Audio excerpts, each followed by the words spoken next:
If you're a maintenance supervisor for a commercial property, you've had to deal with everything from leaky faucets to flickering light bulbs. But nothing's worse than that ancient boiler that's lived in the building since the day it was built, 50 years ago. It's enough to make anyone lose their cool. That's where Grainger comes in. With industrial-grade products and dependable fast delivery, Grainger can help with any challenge, from worn-out components to everyday necessities. Call, click Grainger.com, or just stop by. Grainger, for the ones who get it done. An O'Reilly Auto Parts gift card is the perfect gift for that hard-to-buy-for person. Give the gift of convenience from O'Reilly Auto Parts. O'Reilly Auto Parts. Educate, empower, enable, impact. Thank you for tuning in to That Will Never Work podcast, where we share inspiring information and personal experiences related to business and the entrepreneurial journey from those who are leaders in their respective field. Now, here's your host, author and business coach, Maurice. Thank you very much for tuning in today. I appreciate you tuning in. So today we have a very powerful guest today because I think his message a lot of us can relate to, but we need to take an account for, quote unquote, right? So he is the accountability guy and the co-author of the book, Nobody Cares Until You Do. He is a business owner in the Dallas-Fort Worth, Texas area and helps leaders remove the things that keep them from being their best. He is an executive coach who runs CEO groups in the DFW area since 2013, and he brings that experience and wisdom to help people reach their goals. I thank you very much for tuning in today, and we're going to jump all the way in. First of all, thank you, Mr. Robert Hunt, for coming on the show. Yeah, my pleasure. This is going to be fun. Sure, no problem. So, you had one request in the green room. I'm gonna honor your request. First, what is accountability? Sweet. Let's get to it. Accountability. The reason we wrote this book is I think the world has lost the understanding of truly accountability, what it really is. Mm-hmm. And accountability in the simplest terms is you own it. Mm-hmm. And I don't think that we've, as a society, come around to this awareness of what a real accountability should be and could be. We look at accountability like it's a bummer, like it's a punitive thing, like you have to be accountable. I'm going to hold you accountable. This is kind of threatening ideas, or someone will hold you accountable. But the reality is nobody can hold anyone accountable. Mm-hmm. You can only hold yourself accountable if you want to. No boss can hold their employees accountable. No parent can hold their children accountable. Now, we can punish them. Mm-hmm. We can talk about the things they do right or wrong. But at the end of the day, the person who does the thing is the one who has to be accountable. They have to own it. Right. And what I want people to understand is that don't look at accountability as something you have to fear.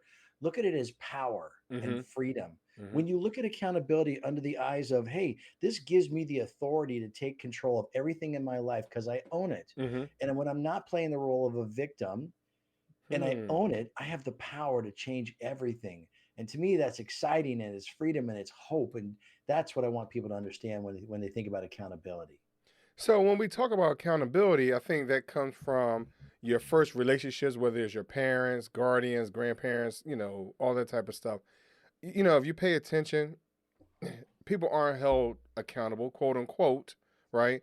Responsible for their actions, responsible for what the, outcomes for this, that, and the other, and so quick to point the finger, blaming somebody else, right? Hey, being part of home and school with my kids, you go to the homeschool meeting, you hear the parents complain about the teachers, but what are you doing at home? How are you reinforcing? So Right. I think that there's a learned pattern. So how can we get back to basics, right? And understanding what is that idea of accountability? The basics start with the reality that all your actions have consequences. Mm-hmm. And we need to come back to that. In today's world, there aren't a lot of consequences for our actions. I can go on Facebook and say, you suck. And I can say all these horrible things and I can be evil and nothing ever happens to me. No one comes over to my house and punches me in the mouth because I said something about some food picture you posted Right. where you went to dinner, or whatever goes out. People are horrible on social media these days. Mm-hmm. But in addition to that, in the whole world of things, there's a whole world of people who are not being accountable. They're not owning it. They're being, in some cases, responsible, which means they're doing something, but accountable means you own it. You own the outcome. Mm-hmm. And even as a parent, when you want to say, well, I want my kid to grow up to be a good contributor in society, Mm-hmm. to be able to have a marriage, to be able to have friends, to have a job. You have the responsibility to teach them and to raise them and protect them and to instill those values, but you're not accountable for their life. They Mm-hmm. are. Mm-hmm. And so we need to really be clear between the difference between responsible and accountable. And an employee who shows up for work, well, let's go in our topic with our audience. Mm-hmm. If you're an entrepreneur, you're thinking about becoming an entrepreneur, and you're going to start your own business, you have to be responsible to file a business, to start it, to pay taxes, to set up all these things you have to do. Those are responsibilities.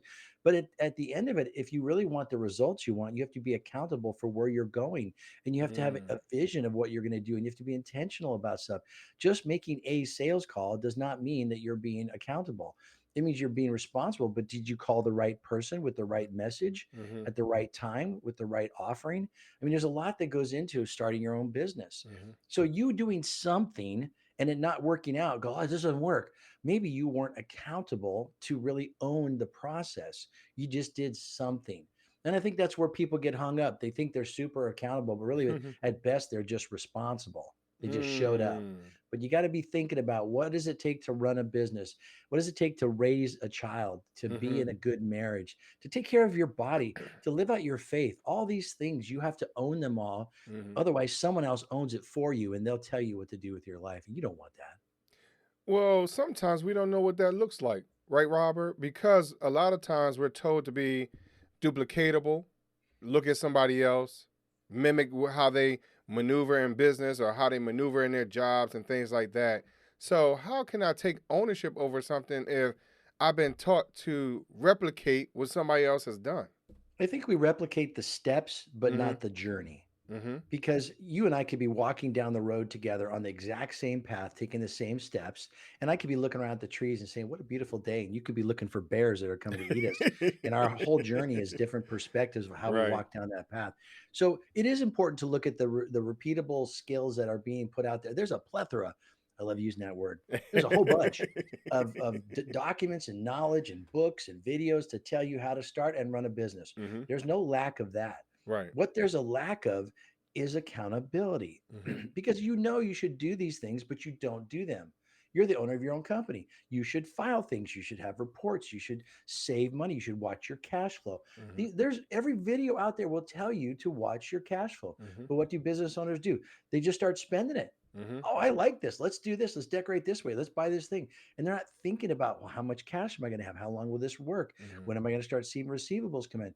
And so the principles that are out there are plenty, but your willingness to own it is not. Mm-hmm. And I think that's the difference between a successful business owner and someone who starts something and it fails, is they take true accountability to the process, Mm-hmm. to the intention, to the vision, to the effort, and not just the action, but the whole thing, that they own the whole response, the whole action that's going on.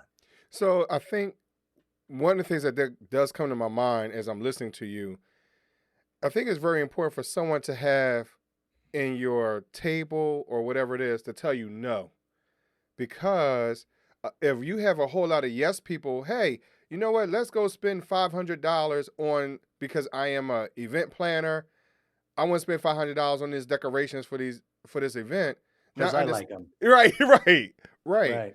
So how do we start putting those people in our circle that are the no people that really that bucks against what we really want to do? Well, I'll add Mhm. to it.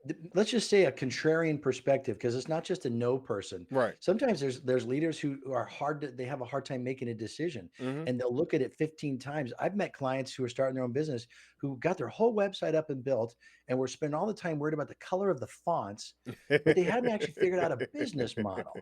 And so we get sidetracked on stuff. So we need someone who is a contrarian.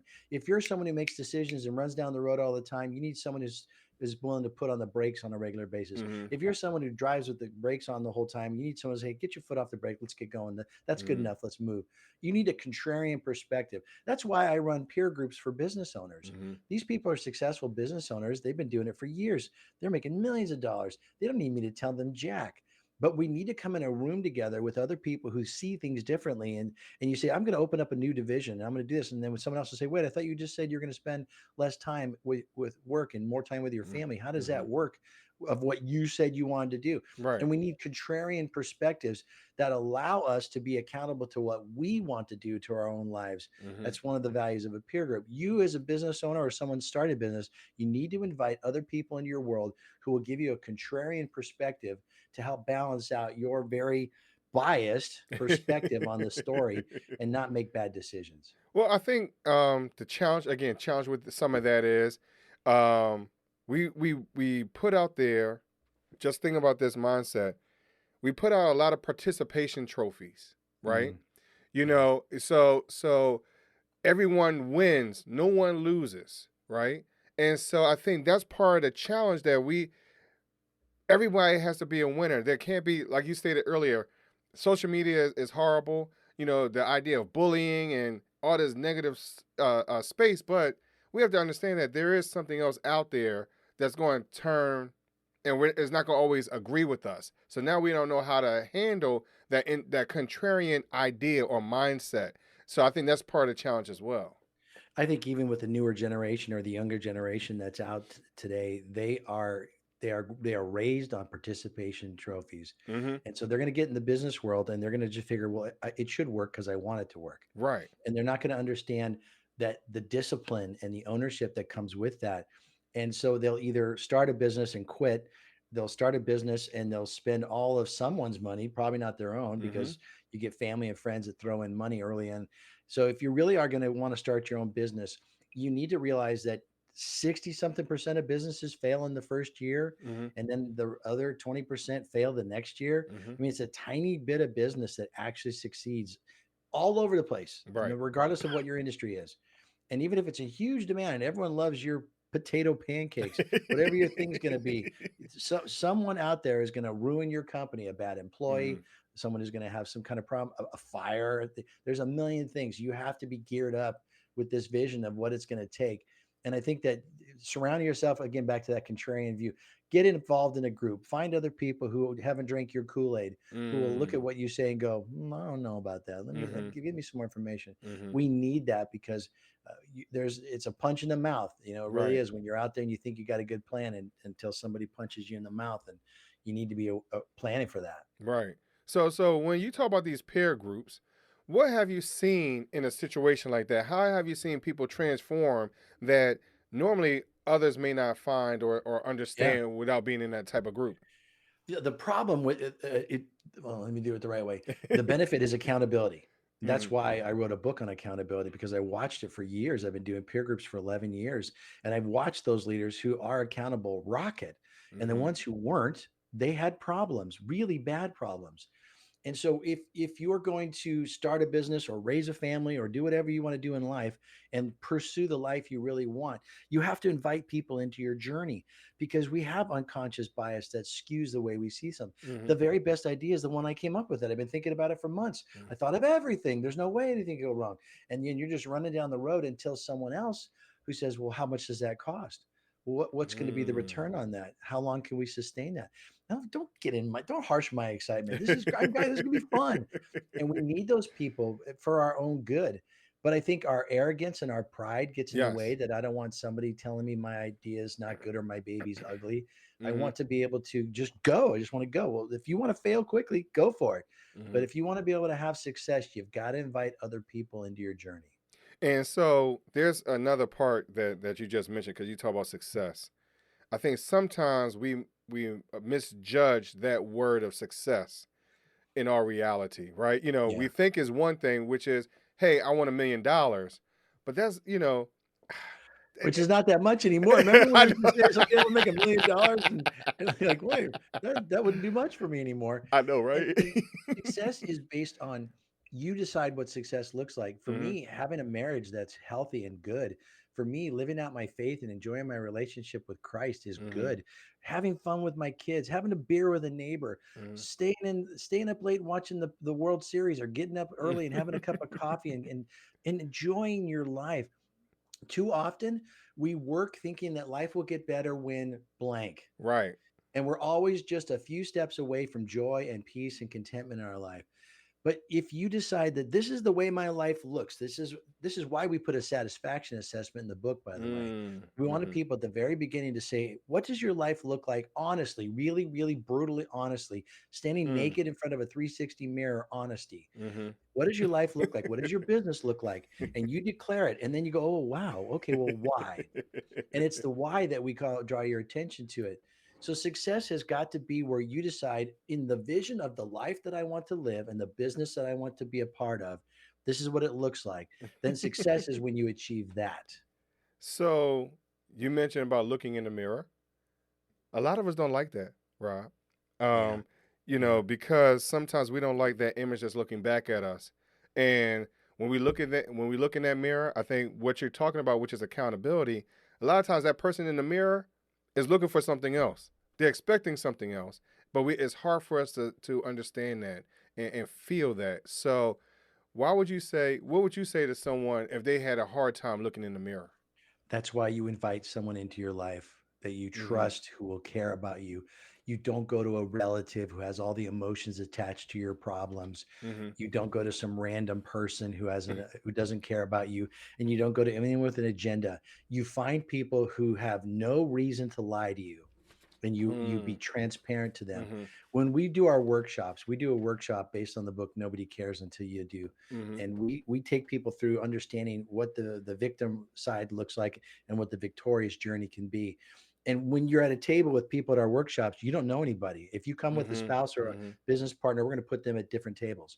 So you're completely with people you've never met. And then you do your assessment in front of them. And then you show them, I don't like my marriage that much. Mm-hmm. I don't like my health. I've walked away from God and I don't know what to do about it. And you Mm-hmm. declare to these random people at the table who have no agenda with you, but it's transparency and it's beautiful. And we Mm-hmm. watch people cry in the first hour of our meeting because they've never told anyone what they're holding on to. Mm-hmm. But we need to be real and transparent because that is when you get help. Mm. Accountability only happens when we're vulnerable. Mm-hmm. But vulnerability frees us up to get the help that we need. So if you really want the life you really want, you're going to have to be vulnerable and then allow people to come into your life and help you. I don't know what that means by being vulnerable, though, Robert, because I've never been taught that. I didn't grow up in that environment. Everyone was very staunch, very strict, very, don't tell anybody what's going on because what happens in the house stays in the house. That type of, mentality. And so we stay within our box, we stay within our community so tight that sometimes we don't understand how when we're caught up in that we're not getting the help that we really need to grow, to Yeah. mature, to matriculate, whatever the word you want to use, Yeah.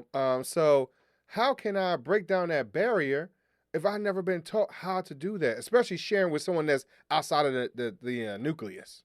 You got to want it bad enough to do it. Mm-hmm. We tell the story in our book where my beautiful wife, Kathy, and I, we owed $90,000 in debt, not counting the house or the cars. Mm-hmm. And it was killing us.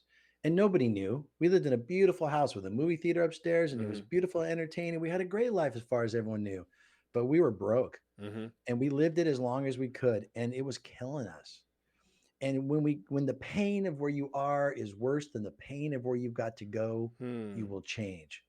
And for us, we were sick and tired of being angry at the world and God and each other for our financial woes. Mm-hmm. So we decided to sell our house and start over, which we did in Mm. 2020. We sold our home, we took all that money, we paid off everything we owed, and we're debt free. And we've Mm-hmm. been living in this rental that we moved into during COVID. Still here 4 years later. Still Mm-hmm. have one car. Gonna share that car and take an Uber when we need to. And we're gonna continue to rebuild our future so that Mm-hmm. we're not hitting up our kids for rent money when we get old and sick and Right. can't take care of ourselves. So, but we're owning it. And so the pain of where we were was so miserable that we just couldn't put up with it one day. So when you're at a place where you say, I don't like blank, and Mm-hmm. that's what the satisfaction assessment Mm-hmm. tells you, now, what are you going to do about it? And when you're sick and tired of living the life you don't want and you're really willing to change, there is a process outlined in the book that will move you from the blame, excuse, saying you can't, or Hmm. wait and hope that keeps us as a victim to this amazing, powerful journey of accountability. So as I'm listening to you, again, I'm thinking about myself. Back in 2003 or four, because I did not learn how to handle finances, right? I didn't learn it growing up. I'm married for 4 years. 4 years in our marriage, we had to file bankruptcy, you Yeah. know? And so from that point on, and people will hear my story later on as I'm starting to tell it a little bit more. Again, vulnerable, right? Transparency Yeah. of how the stress of that lingered on for the next 4 or 5 years, where I'm in and out the hospital. And I really Wow. I'm in the hospital bed, and I really want to give up. I wanted to give up life, to be honest, right? Mhm. And so sometimes we don't know what that rock bottom place feels because we have too many people around us to catch us. You know, um, so I'm listening to you that even if you and your wife did not get to that point where, hey, we don't want to continue to live like this, we don't want to be continuing to live like check to check or whatever it is. Sometimes we don't understand what rock bottom really is, and the only way we can get out is to pull from within ourselves, because that's the part of what you're talking about being accountable is being, reaching in within ourselves. So how can someone acknowledge that rock bottom space to now, like, hey, I do need to transform what I'm going through. And I don't know that it has to be rock bottom. I mean, Mm-hmm. I have a sister-in-law who's a recovering addict, Mm-hmm. and she got physically to rock bottom where she was in the hospital for almost killing herself with alcohol multiple times in a row, and then she went into a recovery program. So that truly was rock bottom. Right. But we could have gone for years longer being in debt. Mm-hmm. It wasn't rock bottom. It just wasn't the life we wanted. Mm-hmm. Instead of saying, I'll just go until my life sucks so bad that I just am willing to do it, why don't we turn it around the other way? Why don't we say, what do you want your life to look like? Right. And are you living the life that you really want? And if Mm-hmm. you're not, why? Mm-hmm. And that's when you blame or make excuses or say you can't or just Right. wait and hope it gets better. Well, that's a victim mindset. Mm-hmm. So if you really want the life you really want, and that includes your business, your career, your faith, your health, all that stuff, every bit of it, if there's parts of your life that you aren't living the life you want, Mm-hmm. why?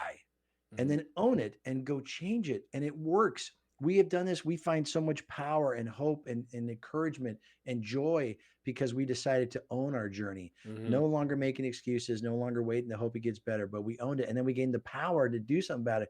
And it's very freeing. It's very exciting. So Mm. once you nail one thing and you prove that this works, you'll look at everything in your life and go, well, let's fix that. Let's fix that. Let's work on that. Nice. Nice. Robert, I appreciate you coming on the show today. Um, if someone wanted to find freedom, right? Being ownership, accountability, responsibility, and understand all the differences and nuances of all of that. Where can they reach out to you? Where they can find you? Where can they listen to you? Just share with the audience today. Yeah, I'm on the internet all over the place. Right, I'm focused on in the business world because I'm a business guy. So you can find me on LinkedIn. You can go to nobodycaresbook.com Mm-hmm. and you can buy a copy of our book there, and you can read and watch videos. I've actually created a website. I was just pulling it up as I do this for your show.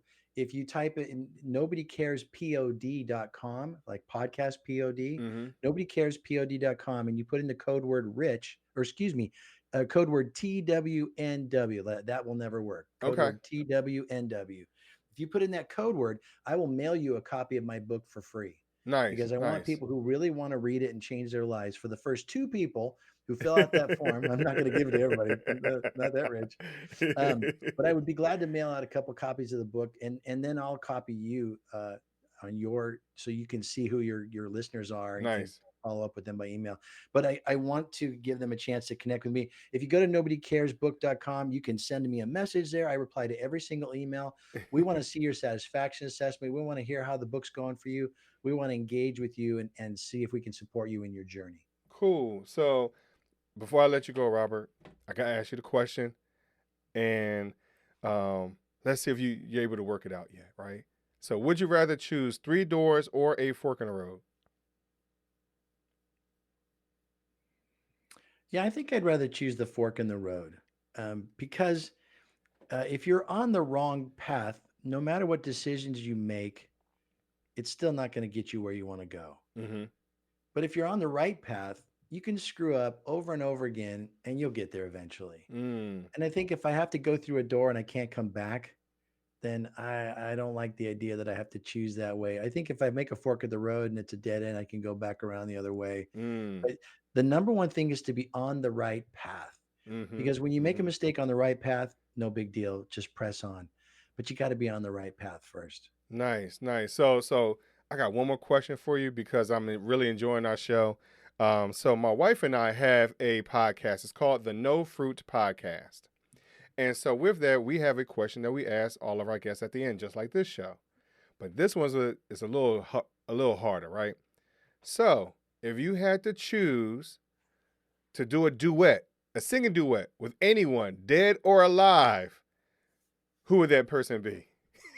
James Taylor. Really? Yeah, I love my first concert was a James Taylor concert, Nice. and I've always loved his music, and I think I could harmonize okay with James Taylor. Not like I sing anywhere near as good as James Taylor. Don't misunderstand me, but I love his music, and I sing his songs. Most of the Nice. time when I'm doing some work, so I could probably do a pretty good duet with him. Nice. That's a good one. It's a cool question. I Thank know. you. You're welcome. Well, Robert, again, thank you very much for coming on the show. I appreciate you. Man, this has been fun. Thanks for the opportunity to talk about accountability. Sure, no problem. And of course, thank y'all very much for listening to That Will Never Work podcast. All the information that Robert stated will be in the show notes. And I will talk to you a little later. Thanks for listening. Find us on social media at Chisholm Group LLC and check back weekly for new episodes. Until next time, that will never work, or will it?